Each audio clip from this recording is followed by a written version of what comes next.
When you look at Vegas, when you look at downtown, when you look at the empty strip, what are your thoughts?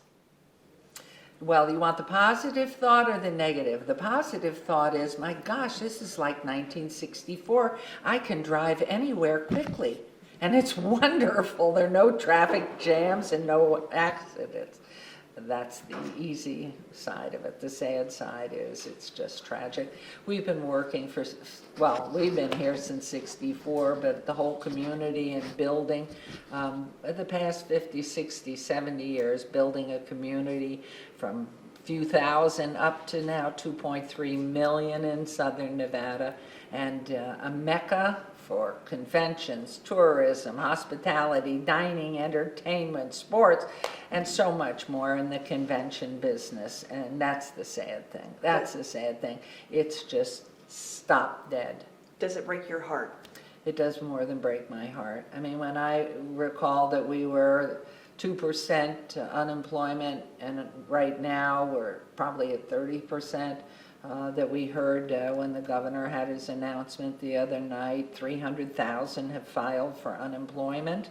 The number's closer probably to 900,000 that are out there, and that here $350 billion in small business availability funds gone in 2 weeks.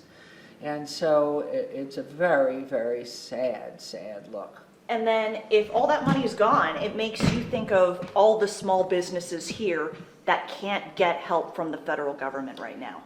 Yeah, and it is. It's people who are on week-to-week paychecks. I think of the work and the compassion with which the city has driven forward trying to help our homeless population, and I see so many of these people who've lost employment in the hospitality business. They're going to become part of the homeless population again. And unless we get somewhere to turn this around soon, there's no point down there that you will be able to turn it around.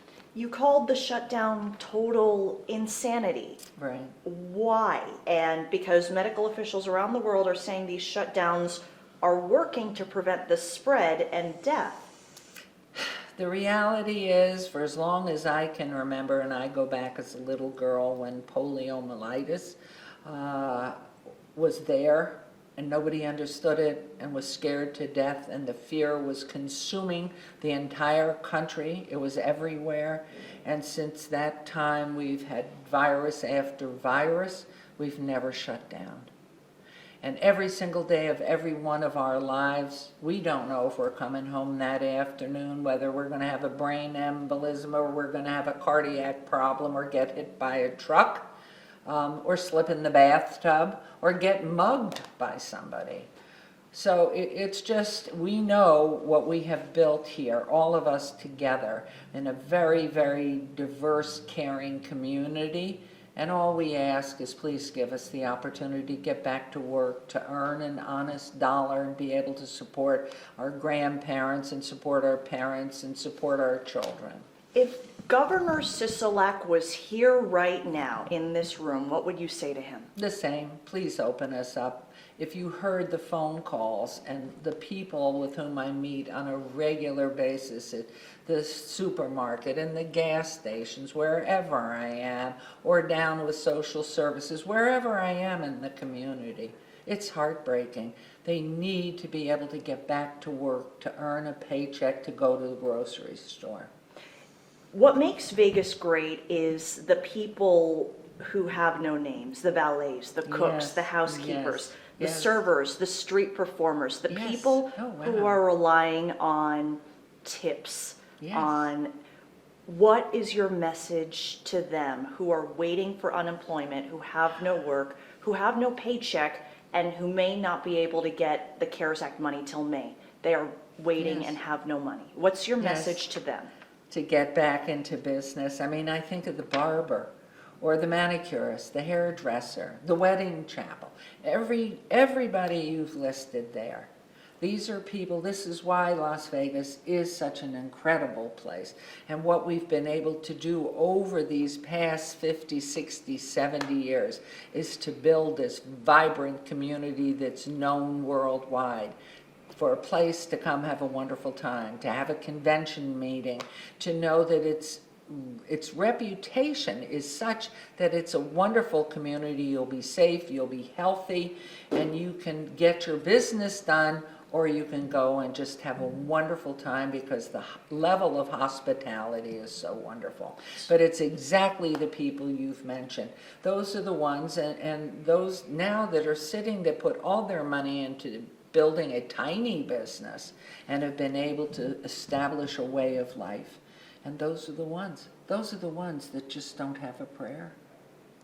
What would you, when Vegas reopens, what would you suggest, or what would you suggest to the governor to be able to open safely? Because right now the governor says he doesn't believe we're there yet to open safely. There's no guarantee when to open safely is coming. I am just saying, let's go forward. Do it now.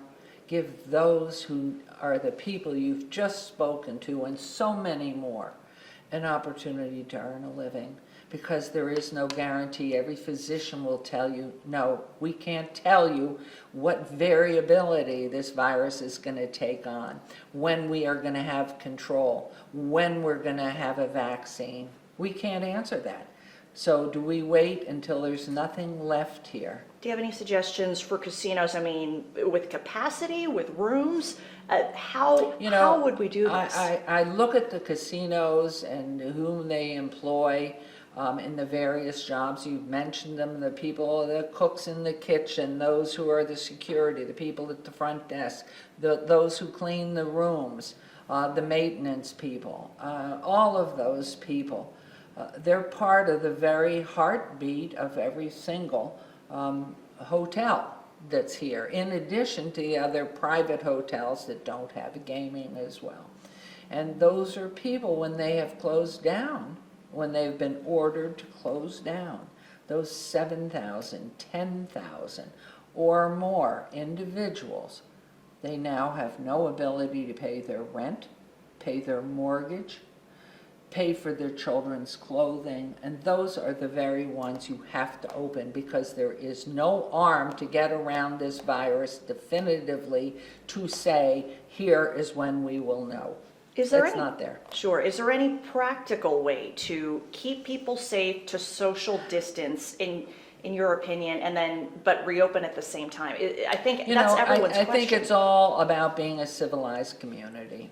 And you learn that when you're going to sneeze or cough, you cover your mouth, that you do your best to respect the rights of others, and if you're sick, you stay home, you don't go to work, wherever home is, that you have the sense of why God gave us brains, is to use our brains on what is respectful of others in a socialized, civilized community with laws and rules. And we have been successful these 60, 70 years of building this phenomenal community of great excitement, because we've been respectful of health and safety, air quality, water quality, and the safety issues. And we have never shut down, never, in all these decades. In centuries, we have never shut down. So you think Why? tourists, if your message to tourists when this reopens, if you come back, if you stay home socially, so people, your opinion Everybody has a choice. You don't want to come to Vegas, don't come. You don't want to leave your house, don't leave your house. And you will stay in your house for the rest of your life if that's your choice. The reality is, so many of the people, so many that are consistently out there wanting to get back to work and have a life and be able to shop again and be with friends and touch and hug each other. If you don't have a contagious disease, if you think you might, go get checked out and find out if you have one. But what happens too, when little people begin to get germs from other little children, they build immunity. So later on, when that germ is back out there, they're now immune to it. So the reality is, between our medical and healthcare people, but give us the right to live our lives and let Las Vegas come back to be the convention and hospitality center that it is. What's your plan to help Vegas recover? I'm out there doing the best I can all day, every single day. I'm at work all the time. And yet I am respectful of everybody. I don't get close to them, and I'm a touchy, huggy person. And I love that feel of just holding somebody and letting them know I really care and I'm there for them in support. And so I'm out there. I believe in this community. I've lived here 56 years. I've had the greatest family and the greatest opportunity now to serve another final term. And it's been Oscar and me for 21 years now in this role. And we've loved every moment of it. We love and appreciate the people that have made this community the exciting place it is. What does Oscar think? You know, I think in a way he would love to be back in my position and to be even louder speaking than I am. Other mayors, like the mayor of San Francisco, they took a far different turn. They shut down early, and she's been on TV the past few days saying, we have low cases because we shut down early. What do you think of her stance? I think our stance is exactly the same. We have a low count too, much lower. In fact, I'm very good friends with Eric Garcetti, and I have called him frequently about how he's helping and what is he doing in Skid Row and with the homeless, because you go to those who've been there to find out a better way. And there are a lot of good friends and mayors around the country that are calling us and looking at how are we doing now that we're closed down. And some of the states in the central part of the country aren't closed down. And so we asked right up front to be a control. When you have statistics, you have those who get the new medication, and then you have those who get the sugar water. And so you need a control group.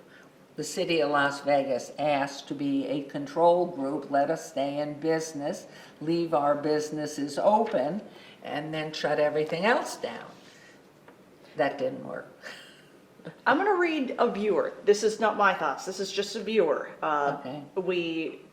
One of the many, many Facebook pages. Closing the state and casinos was the best thing. Can you imagine 250,000 visitors who possibly could become sick, clogging up our resources? The visitors will come back to Vegas. How very sad. What a sad interpretation. I just feel sorry for that individual. Is there anything I'm missing? Is there anything I haven't asked you would like to say? No, we've built so many people have built this phenomenal, unique industry in a barren desert over a period of decades that have brought more and more investors coming in from around the world that believe in what we're trying to do and how it gives jobs to families who want lives and be able to take care of their own. And for those who, life is a freedom, and for those who don't want to participate, stay home. Stay home for the rest of your life. That's exactly your choice. That is what a freedom is. But for those of us who love what we've become here in Las Vegas and want to see everybody, including those who are on Fremont Street or in all these other jobs, that is a positive thinker, not a negative thinker. That's what we want. We want the opportunity to see all these cranes that are building continue to build new buildings and be part of the growth and development and the conventions that are coming here, the entertainment, the fine food, and everything that's so positive in life. Life is great. Give it a chance. There's a lot of people I've heard from on our Facebook messages and our calls from viewers. A lot of people agree with you, but there's a lot of people who say you're advocating for people to get sick. What do you say to that? Again, I feel very sorry for that type of attitude. They don't know me, which they should after all these years, and what my history is and what I believe in, and it really is about everybody having a right to their lives and their choices. So for those that feel that way, that's their right. I have no problem with it. But we do have those people who want and call all the time and stop me all the time help. I can't feed my family. I can't take care of my grandfather, and he has a prosthesis and it's broken. I need to buy a new one. Help me get some support. Where am I going to pay for the food for my newborn? They have no idea.